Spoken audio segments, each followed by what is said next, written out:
Historic Norwegian homestead, Little Norway, has been a piece of Wisconsin history since 1926, but in the last couple of years, it's just become too expensive for the fourth-generation family owners to operate. Now, an artful answer is in the works for all of the tourist attractions' artifacts. We get our report tonight from News 3's Matthew Simon in Blue Mounds. While the sign out here at Little Norway reads closed for the season, it's actually closed forever. This place is up for sale. But the 7,000 Norwegian artifacts inside actually have a new home, one that's opening up doors for future generations.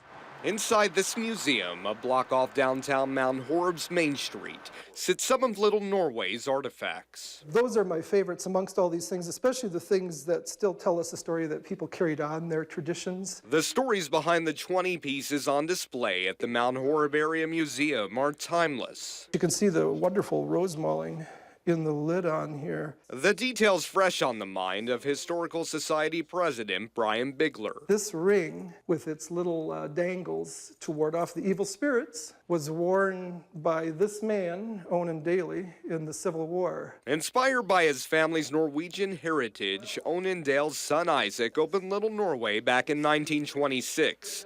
86 years and 4 generations later, it's just too expensive for his grandson Scott Winter to keep open. They didn't come to this decision lightly. There was a lot of tears shed, including myself. From tears to determination, Winter was clear.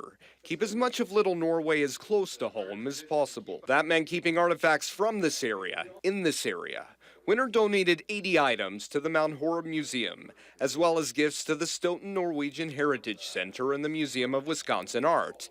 And then came an anonymous donor's $35,000. We acquired another batch of some very nice things which are still on site there. While Little Norway is now closed, Bigler cannot wait to write its next chapter. We will never ever replace the specialness of Little Norway, but we certainly can preserve its memory. That $35,000 donation will be used to purchase items out here like a large Norwegian wagon. And in the next couple years, when they build a new heritage center, they want to create a large Little Norway display. We're in Blue Mounds, Matthew Simon, WISC News 3. And we certainly wish them well.